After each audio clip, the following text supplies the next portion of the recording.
자, 과연 여야의 공천 어떻게 좀 진행이 될지 지켜봐야 되겠고요. 이번 총선 최대 빅매치 꼽히는 지역구가 바로 명룡대전이 예고된 인천 계양을이죠.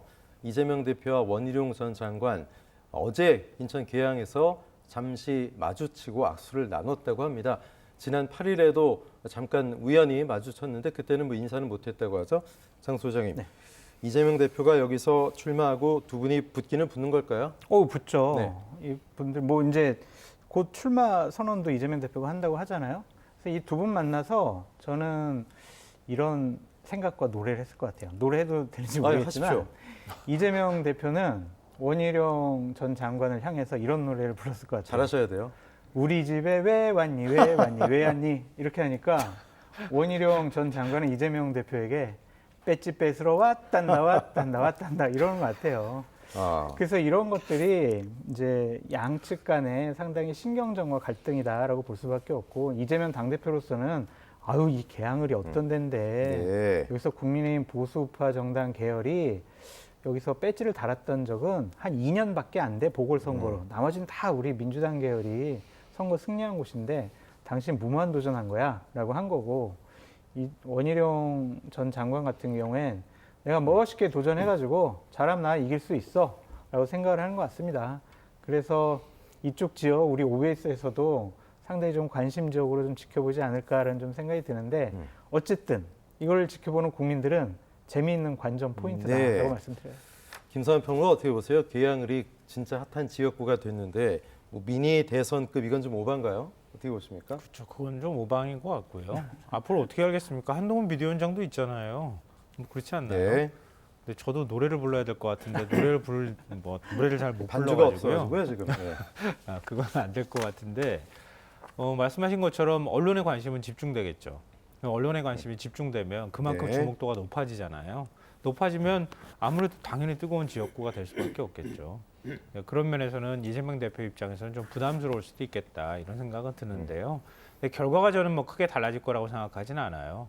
근데 그 과정을 통해서 원희룡 전 장관이 어느 정도 정치적 소득을 올릴지 이익을 거둘지 이거는 좀 지켜봐야 될 부분인 것 같고요. 근데 이재명 대표의 리더십이 지금 뭐 당내에서도 의심받고 있는 상황이 되고 있다고 하는 거는 결국 지역구 활동을 하는 데 있어서도 상당히 장애 요소가 될 수 있거든요. 그러니까 당 문제를 빨리 정리하고 선대위 체제로 얼른 넘어가서 선대위 차원에서 뭔가 움직일 수 있도록 해줘야 되는데 이제 당내 문제를 정리를 못하면 선대위 체제를 넘어가는 것도 애매모호하게 돼버리고 그럼 지역구 활동도 제대로 못하게 될 거란 말이에요. 그런 면에서는 물론 민주당이 우세한 지역이긴 하지만 그러니까 그렇다고 지역구에 안 온다고 하는 여론이 돌기 시작하면 뭐야? 이런 이제 지역 구민들의 불만이나 반발이 있을 수 있다는 거예요.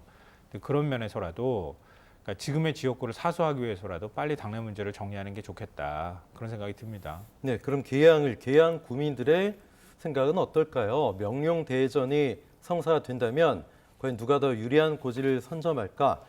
자, 양자 가상 대결에선 이재명 49.1, 원희룡 41입니다. 8.1%포인트인데요. 뭐 오차 범위는 벗어나지만 최근에 국민의힘의 당 지지율이 올라가고 있다는 점, 한동훈 비대위원장의 활약이 돋보인다는 점을 보면 자, 앞으로 추세가 어떻게 될지도 좀 궁금합니다. 김사환 평론가 어떻게 보십니까? 원희룡 장관이 좀 상승세를 탈 가능성은 어떻게 보세요?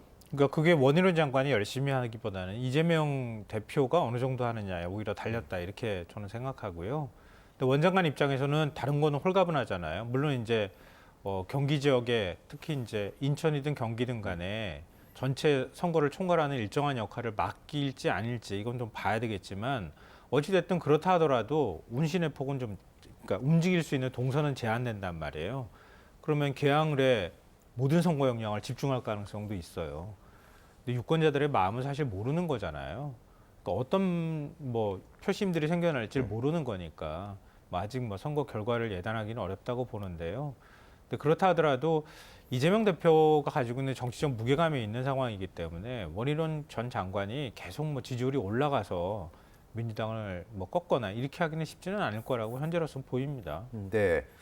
그런데 지금 이 계양을에 이재명 대표의 사법 리스크를 키우는데 결정적인 역할을 했던 분이죠. 유동규 전 본부장이 전광훈 목사가 이끄는 자유통일당에 입당하면서 출마 선언을 했습니다. 장 소장님. 네. 그럼 이게 변수가 어느 정도 될지도 좀 궁금한데요. 이게 지역구와 그리고 전체 선거판 나눠서 우리가 판단해 봐야 될 것 네. 같아요. 지역구에서는 유동규 전 본부장의 출마는 원희룡 장관의 표를 뺏어갈 가능성이 높아요. 그러니까 이재명 당대표 너무 싫어. 와, 유동규 장관 말 잘하네. 유동규 전 본부장 말 잘하네. 그 사람들은요, 어차피 보수 우파 쪽, 그리고 이재명 대표 잘못했다고 하는 쪽은 원희룡 장관 아니면 유동규 본부장 찍을 사람들이에요. 근데 표가 갈리는 거다라고 볼 수밖에 없는데 전반적인 선거의 큰 판세로 보면은 이재명 당대표에게 불리한 것 같아요. 왜냐하면 유동규 본부장이 이럴 거 아니에요.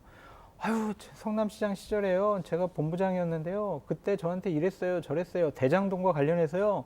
이랬고요, 저랬고요. 막 거짓말하는 후보예요 하면서 여러 가지를 막 하고 다닐 거 아니에요. 그럼 그 말을 수습해야 되고 반격을 해야 되는데 이번에 총선의 커다란 구도는 어쨌든 민주당은 윤석열 대통령 부정평가 정권 심판론이 되어야 해요. 근데 유동규 본부장이 등장함으로써 대장동이 하나의 서브 프레임으로 민주당과 이재명 당대표를 상당히 곤혹스럽게 만들 가능성이 높거든요.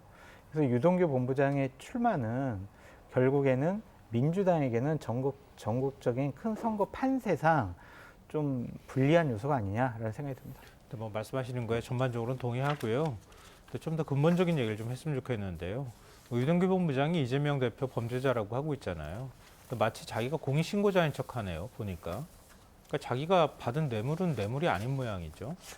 그러니까 뇌물범이 자기는 깨끗하고 피해자고 희생자인 것처럼 주장하는 게 이게 과연 유권자들의 눈에 어떻게 비칠까 이런 점들 생각해 봐야 될 것 같고요. 자기 재판이나 끝나고 좀 했으면 좋겠다. 이런 부분에 대해서는 글쎄요. 어느 정도 만약에 상대방을 비난한다고 하는 건 이재명 대표한테 부담스러운 일은 틀림없을 거라고 생각하지만 그렇다 하더라도 이런 사람들이 윤석열 대통령이나 한동훈 비대위원장식 표현으로 얘기하자면 저런 범죄자들이 활개치는 세상을 만들면 안 되는 거 아닙니까?